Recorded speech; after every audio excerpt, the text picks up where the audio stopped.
Bonsoir à tous. Est-ce que vous m'entendez? Je vais d'abord vérifier si l'audio est bien. Est-ce que vous m'entendez correctement? Qui a du mal à m'entendre, j'ai partagé l'écran de mon ordinateur, donc du coup, je serai sur la phase présentation et il se peut que vous n'entendez pas ce que je dis. Si tout le monde entend, essayez de lever vos mains pour que je puisse corriger tout. Monsieur Zoumourana Abdul, est-ce que vous m'entendez correctement? Ok, je vois que il y a des pouces qui s'élèvent. Ok, d'accord. Est-ce qu'il y a de nouvelles personnes, ceux qui n'ont pas suivi hier et qui sont là aujourd'hui? Levez juste votre main. Ah, ok, il n'y a pas de souci. D'accord, merci. Ok, donc aujourd'hui, c'est la deuxième session de formation sur la productivité et adaptée au cas des étudiants de l'université virtuelle. Comme moi aussi, j'ai été étudiant. Bon, bon, pour l'instant, je ne suis pas étudiant, mais j'ai passé aussi les mêmes moments que vous traversez parfois. Voilà. Même si c'était pas des moments similaires, et même si parfois, nous, bon, c'est la vocation qui a fait qu'on a pu terminer, parce que c'était encore plus catastrophique que pour vous. Ce que vous rencontrez aujourd'hui, je peux dire que c'est un peu allégé. Voilà, nous, on était des cobayes. À chaque fois qu'on passait, il fallait essayer d'abord pour voir est-ce que ça marche avant de venir appliquer sur vous ou bien améliorer avant d'appliquer sur vous. Mais si on a pu arriver, c'est qu'il y a deux choses on a pu retenir, il y a quelque chose qu'on peut retenir et essayer de partager avec vous. Donc, c'est ce moment d'échange là que je voudrais élargir avec vous, partager les petits moments avec vous sur la productivité. Un mot spécial que je donne également, j'ai conçu que je partage mes expériences en termes de productivité numérique et en termes de planification. Donc, ce soir, nous allons parler spécifiquement de, comment on appelle, la planification et la fixation des objectifs pour un étudiant de l'université virtuelle et qui va forcément se retrouver dans un des cas que je vais aborder. OK. Donc, pour, OK. Est-ce que vous voyez mon partage d'écran?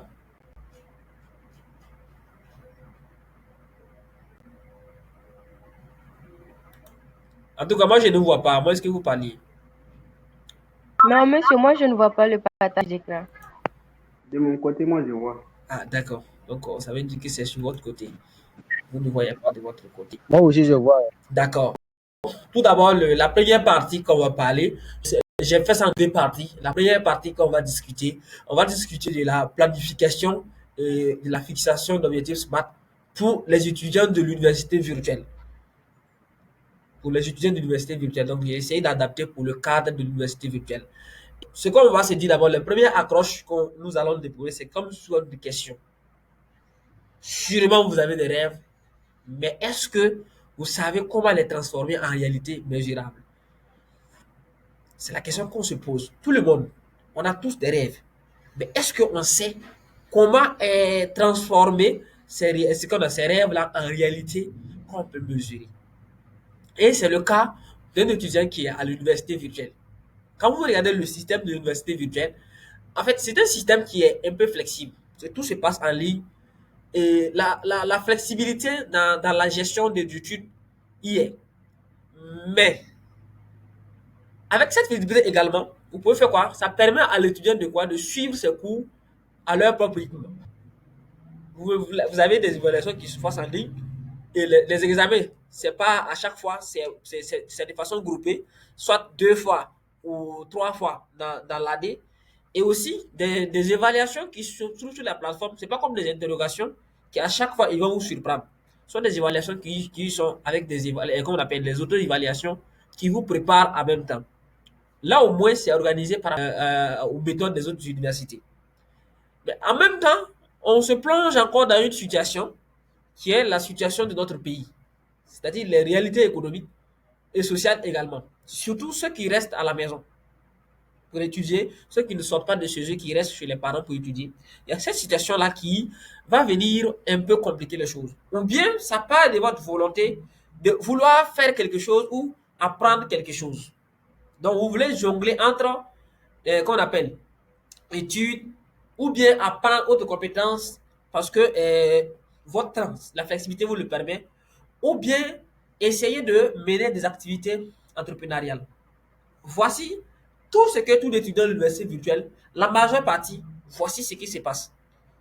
Il est en tout cas entre les trois, entre les deux. Soit il veut ajouter de nouvelles compétences aux compétences qu'il y a à l'université, soit il veut entreprendre, ou bien il est les trois cas. Il fait les trois cas exactement. Mais là, oui, c'est bien. C'est bien d'être polyvalent. Oui, mais si vous n'êtes pas organisé, ça peut causer vraiment des conséquences négatives. Donc, il faut avoir une planification. Sinon, vous serez dispersé. Et lorsque vous serez dispersé, vous allez perdre la motivation. Et si vous perdez la motivation, votre objectif ne va pas atteindre. Que ce soit pour les objectifs académiques et professionnels. Ceux qui redoublent, là, ils ne sont pas bêtes. Ils ont mal planifié seulement. Sinon, ils sont intelligents aussi. Mais à l'université, il n'y a pas que j'étais fort, comme on appelle au collège. Non, non. C'est ta planification et la vision des objectifs qui va y aller avec ton succès. Si tu as mal planifié, tu vas rater. Et parce que tu seras dispersé et tu vas manquer de motivation. Alors que quand tu manques de motivation, c'est fini. C'est un autre cas. Maintenant, on s'imagine maintenant, est-ce qu'il existe un système où on peut investir, c'est-à-dire ses heures, pour être proche un peu de votre objectif? C'est qu'on peut se poser cette question. Est-ce qu'il existe un système où on peut investir chaque heure pour rapprocher un peu de vos objectifs, de nos objectifs? Si je peux le dire. Les objectifs, et je reprends encore la question pour que ça soit bien. Est-ce qu'il existe un système où vous pouvez investir chaque heure par jour et pour approcher un peu, on n'a même pas du tout, un peu de ce que vous êtes fixé comme objectif? Et ce système-là, c'est la planification. Il n'y a pas autre système. Si vous voulez approcher de vos objectifs, il faut avoir la planification. Il faut pas être, si tu n'as pas planifié, attention. Mais la planification aussi, ça demande aussi des objectifs. Il faut se planifier en fonction des objectifs. Les objectifs SMART, on verra bien c'est quoi SMART. Les objectifs qui sont SMART, on peut avoir des objectifs et nous, on peut avoir des objectifs. Mais est-ce que les objectifs là sont réalisables? Est-ce que c'est mesuré? On verra tout à la suite, en fait. Donc, pour maximiser votre chance, vous devez adopter une approche structurée, basée sur deux éléments clés. Comme je le disais, la planification efficace et la fixation d'objectifs SMART. Quand on parle d'objectifs SMART, bon, on va définir ça comme ça de façon littérale. C'est ce qui est spécifique, ce qui est mesurable, ce qui est atteignable, ce qui est pertinent, ça veut dire réalisable, et ce qui est temporairement défini. Donc, cet outil-là, ces deux outils, c'est-à-dire la planification et l'outil SMART, ces deux outils-là vont vous permettre de quoi? De prioriser vos activités en fonction de vos ambitions personnelles et professionnelles. Donc, une fois que vous allez planifier vos activités avec ces deux outils-là, vous saurez qu'est-ce qui est, comment on appelle, priorité. Qu'est-ce qui est en priorité.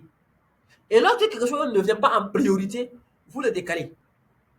Donc, ensuite, si vous utilisez ces deux outils, il va créer un équilibre entre études, apprentissage de compétences supplémentaires, comme je le disais, et puis la gestion de vos affaires. Et en troisième point, ça va vous éviter la procrastination et vous allez rester concentré sur les objectifs essentiels. La procrastination, vous n'allez pas vous remettre une activité à demain parce que vous l'avez planifié pour aujourd'hui. Mais si ce n'est pas planifié, c'est sûr et certain que vous allez dire c'est demain, vous allez le faire. Mais si c'est planifié, tu sais qu'aujourd'hui, voici mon emploi du temps. Il faut qu'arriver le soir, que je puisse dire que voici ce que j'avais planifié, voici ce que j'ai pu faire. J'ai atteint au moins les 80%. Vous allez rester focus sur ce que vous êtes en train de faire. Vous allez rester focus sur ce que vous êtes en train de faire. Et c'est très important de rester focus. Sinon, vous risquez d'adopter le plan de la procrastination. Et cela, si vous êtes dans ce cadre-là, bye bye la concentration, bye bye les objectifs. En tout cas, on aura plus tout écrit en début d'année. Cette année, je vais avoir ceci. Cette année, je vais avoir ceci. Mais on n'a jamais dit, mais on oublie de mettre que je vais avoir ceci d'ici tant. Même si vous écrivez dans 1000 cahiers, si vous n'avez pas planifié, c'est zéro. Ça sera compliqué pour vous de les atteindre. Voilà. Donc, pour ce qui est de la formation de ce soir, c'est que nous allons voir dans la suite, on va essayer de comprendre un peu les principes de base de la planification et puis les applications dans un contexte, surtout dans notre contexte qui est l'apprentissage en ligne. On va aussi essayer de maîtriser la méthode SMART pour voir est-ce que, à la sortie de cette formation, est-ce qu'on pourra fixer des objectifs clairs et réalistes. Et ensuite, on va identifier et éviter les pièges courants liés à la dispersion et la mauvaise gestion du temps. Et en fait, on va essayer d'adopter les outils, les stratégies concrètes pour concilier études et apprentissage supplémentaire et entrepreneuriat. Voici sur quoi on va essayer de voir ce soir ensemble pour voir est-ce qu'on ne peut pas améliorer notre manière de voir les choses. Voilà. Donc, rentrons maintenant dans le vif du sujet qui est la deuxième partie. On va revenir sur l'analyse réflexive de façon pratique et non méthodique, comme ce qu'on avait vu hier. Si on était dans une salle, j'allais vous laisser quelques temps pour écrire, pour réfléchir sur votre situation actuelle. Quelle est votre situation actuelle? Et sur des questions, peut-être 3 questions qu'on va vous poser, vous allez essayer de voir, d'évaluer votre situation actuelle. D'abord, la première question, c'est de savoir quelles sont vos activités principales aujourd'hui. Quand je dis aujourd'hui, peut-être c'est au moment où nous sommes. Voilà. Votre situation actuelle, vous êtes étudiant. Ce sont les études qui sont vos activités principales, ou bien c'est l'apprentissage, ou bien ce sont les affaires. Sûrement, pour un étudiant de l'université virtuelle que je connais, il est suivant entre les 3. Soit ce sont les affaires qui sont ses priorités, soit en tout cas il bénéficie de la flexibilité de l'université virtuelle pour apprendre d'autres compétences, soit il est focus sur les études à l'université virtuelle. C'est fini. Ce qu'on lui donne là-bas, il est focus sur ça. En tout cas, vous êtes entre les 3. La deuxième question que j'allais peut-être vous reposer, c'est quels sont les impacts de ces activités-là sur vos études et vous-même, votre bien-être. Parce que d'abord, vous êtes à l'université, il y a les études, bien sûr. Les études peuvent être une priorité pour vous, une priorité principale pour vous. Et les autres secondaires. Mais au cas où l'étude n'est pas prioritaire pour vous, les autres, qu'est-ce que sont les impacts des autres maintenant sur qu'on appelle vos études? C'est la question que j'allais vous poser. Et la troisième, c'est quelles sont les erreurs que vous commettez dans la gestion de votre temps? Est-ce que vous n'arrivez pas à un moment de vous poser la question, les erreurs que vous commettez dans la gestion de votre temps? Est-ce que vous arrivez à gérer votre temps de façon efficace? Voici les 3 questions que vous allez mener. Vous allez noter ces réponses, vos réponses de ces questions-là pour identifier vos priorités et vos défis. Si ce sont les études qui sont vos priorités, alors vous allez vous focaliser sur vos études et définir des objectifs à atteindre à la fin de l'année. Si c'est l'apprentissage d'autres compétences, alors vous allez vous focaliser bien sûr à apprendre d'autres compétences, mais tout en évitant que cela impacte vos études. Et troisièmement, si ce sont les affaires, vous pouvez maintenant essayer de travailler là-dessus, tout en évitant que cela soit un impact sur vos études, parce que vous êtes là-bas à l'université virtuelle à cause de vos études. Donc, voici les 3 situations, les 3 questions que vous pouvez vous poser afin de rémunérer les réponses. Et ces réponses-là vont vous servir comme bouclier pour ne pas, gâcher vos études, laisser gâcher vos études, alors que tous les 3 peuvent être conciliés. Je prends par exemple, 3 profils d'étudiants. Je prends un exemple. Et ces profils-là, je voudrais que vous réfléchissiez à celui qui vous ressemble le plus. Je prends un exemple. Aïcha. Le cas d'Aïcha. Elle équilibre études et affaires grâce à une planification rigoureuse. Donc, si toi, tu es une personne qui équilibre études et affaires avec une planification rigoureuse, c'est que tu es Aïcha. Abdou, lui, il est dispersé. Il est dispersé entre études, apprentissage de compétences, sans priorité claire. En tout cas, quand lui se lève par jour, lui, il tape seulement. Il ne sait pas qu'est-ce qui est prioritaire par rapport à qui. Il n'a pas de priorité, il n'a pas d'objectif fixe. Fatou, elle gère une petite affaire tout en suivant ses cours, mais ne fixe pas d'objectif précis pour progresser. En tout cas, elle est dans sa boutique de transfert de Orange Money et elle suit ses cours, mais en tout cas, elle n'a pas d'objectif précis. Elle est là seulement. Ce sont les cours qui sont où se sont basés Franchement, hein. Maintenant, vous, en tant que vous qui suivez mes cours, quel profil vous représente le mieux et pourquoi? Je vais prendre une personne. Quel profil vous présente le mieux et pourquoi? Dites-moi pourquoi. Sinon, je vais donner la parole. Parce que je sais que vous allez vous trouver forcément dans ces trois. Salifa, passez. Allez-y. Ah, moi, je suis dans le profil de Abdou. Abdou. Mm. Donc, tu vois, il n'y a pas de souci. On va régler ça d'ici la fin. Qui d'autre encore veut dire quelque chose?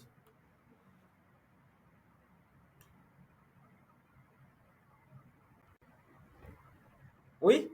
Qui d'autre encore veut dire quelque chose? Sawadogo, Fatim Sawadogo. Je me reconnais à la personne de Abdou. Abdou encore. Voilà, Oui. ça va mal tourner. Qui encore? Qui d'autre?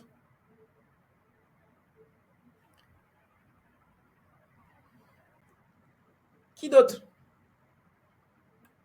Qui d'autre va se lancer? Zerbo.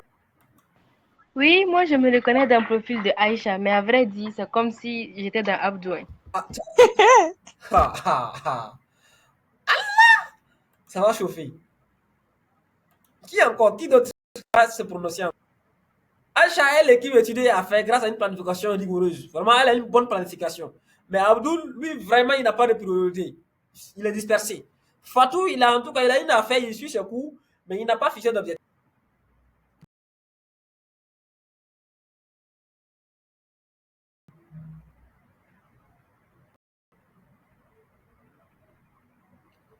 Et monsieur qui était Moi, je me trouve au niveau de Abdou. encore Abdul.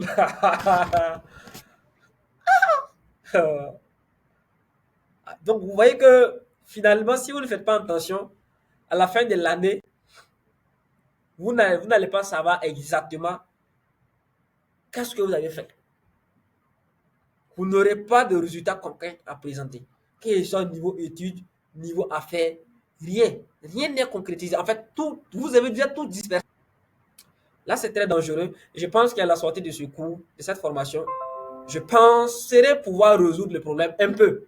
Je ne suis pas Dieu pour dire que je vais résoudre le problème, mais j'apporterai ma contribution pour que vous y arrivez à faire comme moi. Et si vous arrivez à faire comme Aïcha, vous allez me dire à la fin de l'année que voilà ce que vous avez pu voir clair dans votre affaire. Vous allez arrêter de réfléchir trop. À nous aller. Donc, on a essayé de voir un peu les profils qui vous correspondent. On va voir maintenant les fondations de la planification. La première des choses il faut définir ses priorités. Il faut planifier efficacement. Il faut d'abord savoir ce qui est important. Quelles sont vos priorités? Réussir vos études ou bien développer une compétence ou faire prospérer votre affaire. Voici ces trois. Il faut d'abord définir votre priorité. Développer une affaire peut être votre priorité, mais elle ne doit pas impacter vos études. Et c'est la planification qui va vous aider à faire cela. Ou développer des compétences doit même être votre priorité, mais ne pas gâcher vos études. Ou bien vos études sont votre priorité phare. Mais cela ne vous empêcherait pas également de faire les trois si vous êtes bien organisé. Et vous allez vous assurer que vos priorités soient alignées avec vos objectifs de vie. Qu'est-ce que vous voulez devenir? Ben, si vous voulez devenir un homme d'affaires et que les études sont votre priorité, mon gars, tu es foutu. Avec grand T à la fin. Et si vous voulez développer des compétences, bon, les compétences, vous les développez, en tout cas, ça, il est entre les deux, en fait. Mais on va pas ici affaires et études. Si vous voulez faire des affaires, vos affaires doivent être votre priorité. Maintenant, cela ne doit pas gâcher vos études parce que vous comptez sur des études pour pouvoir avoir peut-être des compétences pour procéder votre affaire. Maintenant, si on a fini le premier cas, qui est la définition des priorités, on va passer maintenant à la constitution d'un planning réaliste. Je n'ai pas dit planning, hein, je dis planning réaliste. Parce qu'on peut se permettre d'écrire n'importe quoi sur le bic pour dire c'est le planning. Mais est-ce que c'est faisable? D'abord, vous allez diviser votre semaine en blocs de temps dédiés à vos différentes activités. La deuxième des choses, vous allez intégrer des pauses et des temps pour vous reposer afin d'éviter l'épuisement. Et c'est ce deuxième-là que moi, personnellement, je n'arrive pas à faire jusqu'à présent.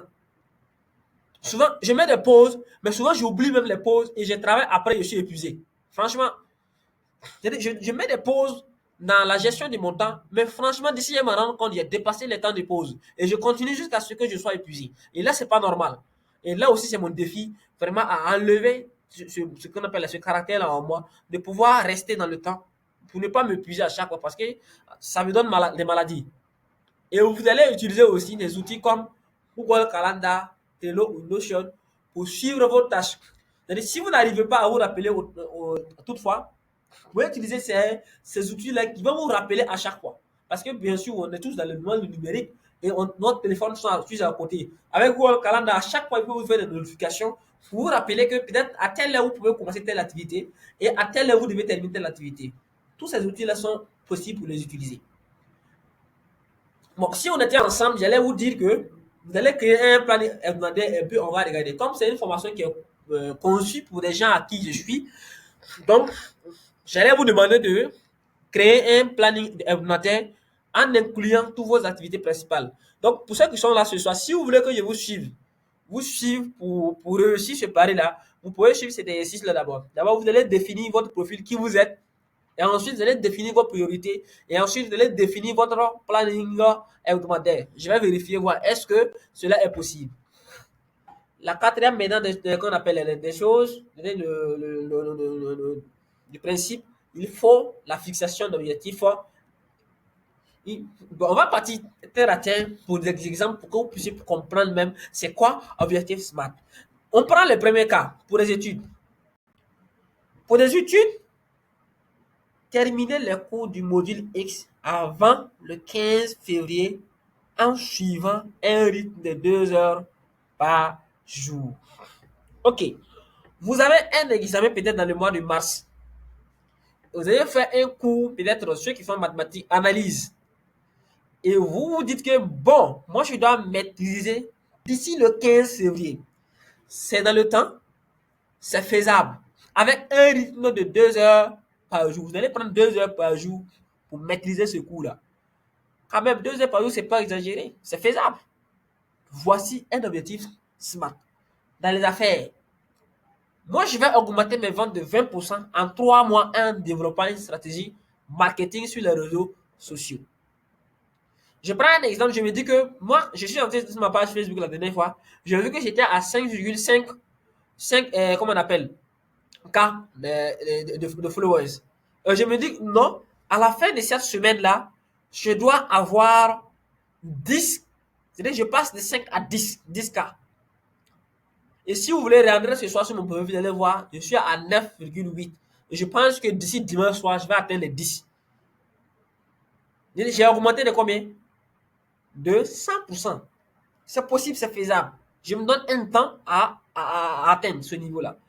Si c'est le troisième, c'est-à-dire apprentissage, je veux acquérir une compétence en programmation. Il a bien défini, hein. Il n'a pas dit je vais acquérir une compétence en informatique. C'est vague. En programmation, en suivant une formation en ligne pendant 10 semaines. Il définit son temps, il dit c'est pendant 10 semaines que je vais acquérir une compétence dans le temps. Voici 3 exemples de l'objectif SMART. Maintenant, on va voir maintenant la méthodologie maintenant pour fixer l'objectif SMART. D'abord, vous allez rédiger un objectif clair. Vous allez définir des indicateurs de succès. Quand saurez-vous que vous avez atteint cet objectif? Voici l'objectif que moi je veux atteindre. Vous définissez, c'est lorsque vous voyez cet élément-là que vous y arrivez que, par exemple pour celui de cours, quand est-ce que vous allez dire que vous avez atteint l'objectif de compréhension du cours? Peut-être lorsque vous allez pouvoir traiter l'exercice sans être bloqué. Ça, c'est peut-être un indicateur. Et vous allez vous fixer une date limite réaliste. Vous n'allez pas quand même me dire que vous allez finir le cours là d'ici demain. C'est pas possible. Un cours de 5 chapitres, vous allez finir ça d'ici demain. Et le professeur, il a pris combien de temps même pour faire le cours? Et il t'a dit que tu vas prendre 2 jours pour finir le cours. Là. Donc, si on était ensemble, j'allais vous demander de définir 3 objectifs SMART pour vos études, vos affaires, et puis une compétence que vous voulez réaliser, développer. Et vous m'envoyez. Vous pouvez le faire aussi, m'envoyer, partager par mon mail. Je peux vous suivre, je peux vous faire des recommandations.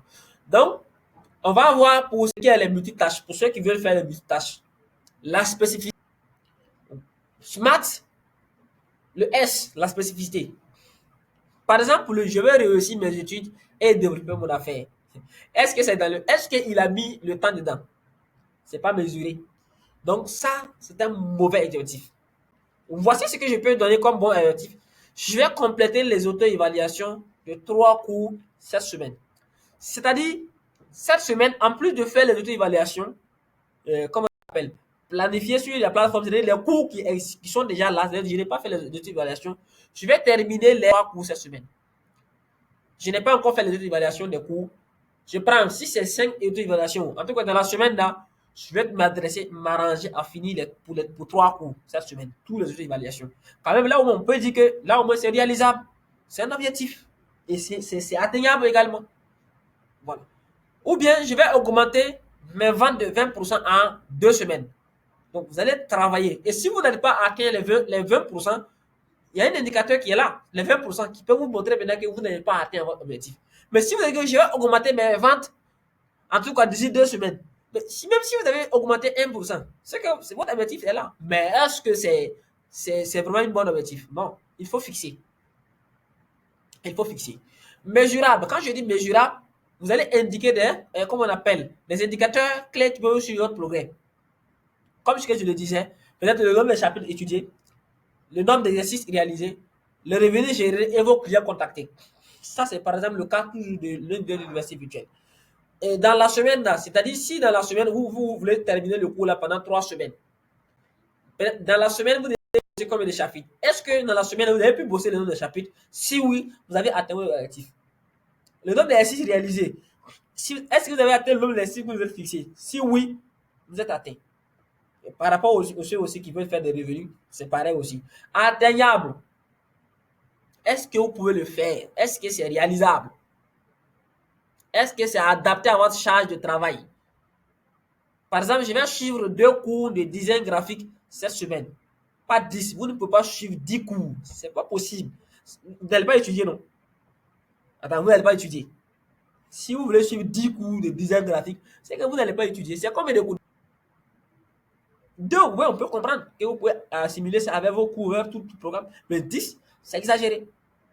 La pertinence, c'est que c'est réalisable. Est-ce que c'est réalisable? Voilà.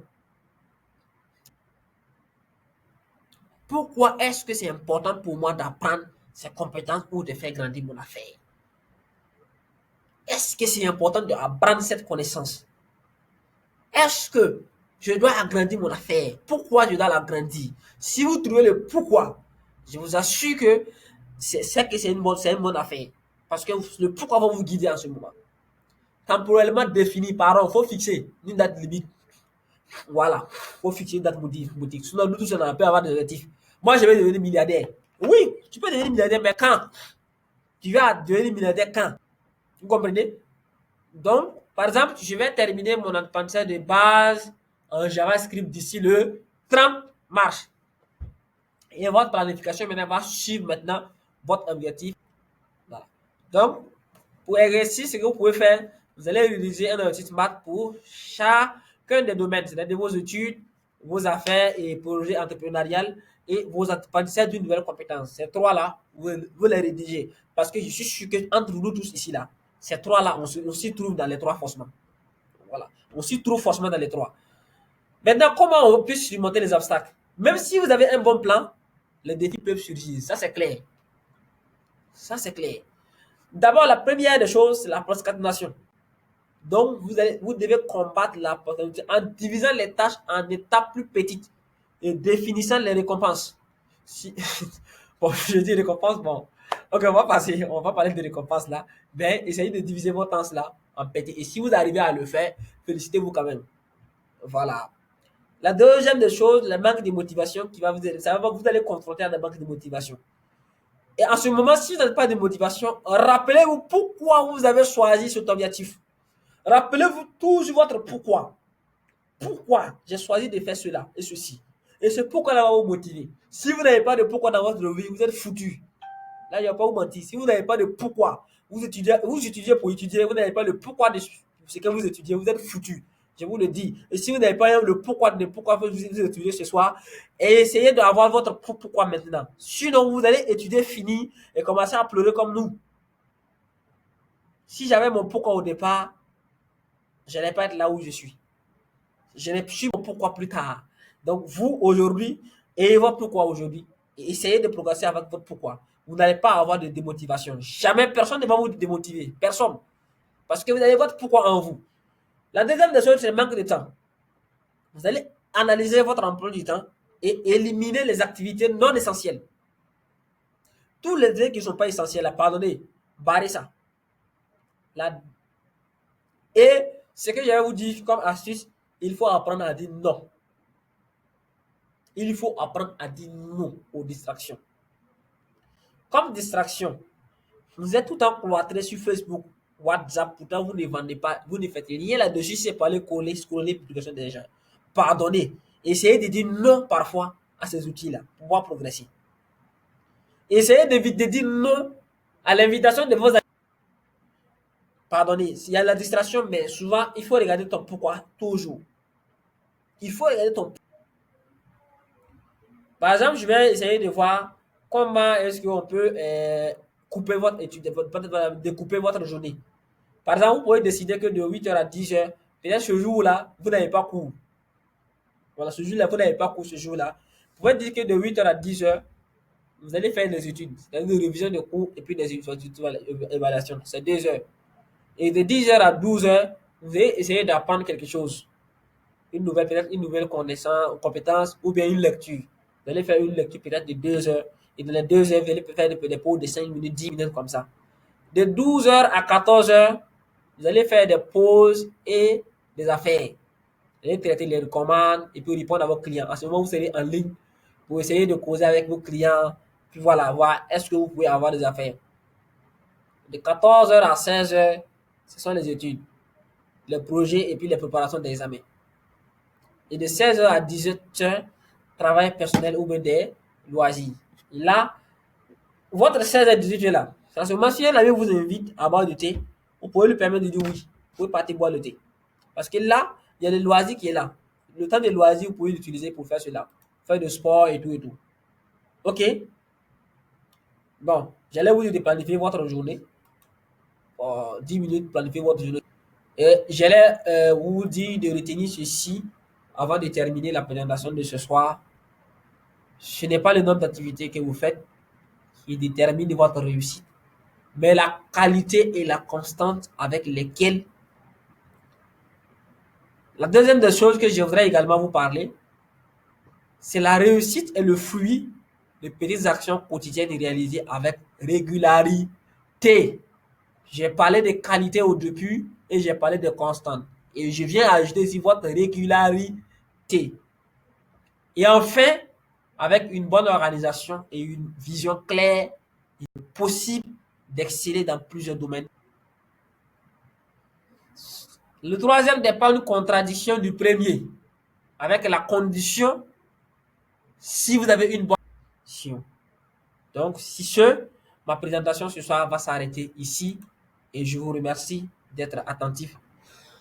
Et questions ou préoccupations que vous aviez lors de cette présentation. Vous avez la parole. À qui la veut?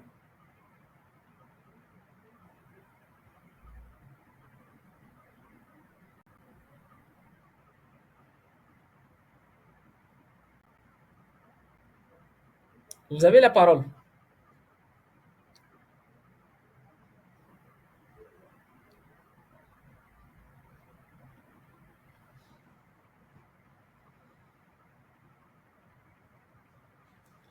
Personne ne veut dire quelque chose?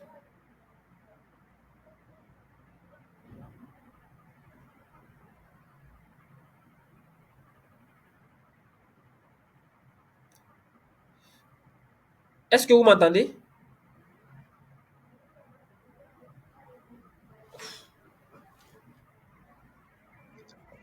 Oui, on t'entend. Ok, Dieu merci. Donc, comme vous n'avez pas quelque chose à dire, on va se souhaiter une excellente soirée et à bientôt.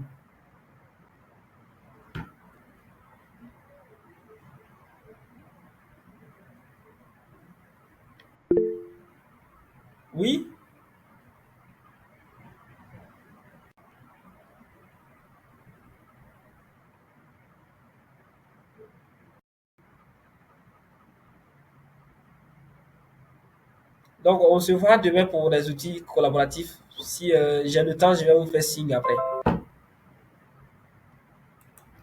Le responsable de communauté virtuelle de la... D'accord. Donc, je pense qu'on a terminé la séance de ce soir et j'espère que vous avez pu noter quelque chose, surtout les utilisations des objectifs et tout et tout. Demain, on se... Ok, excellente soirée à vous. Merci.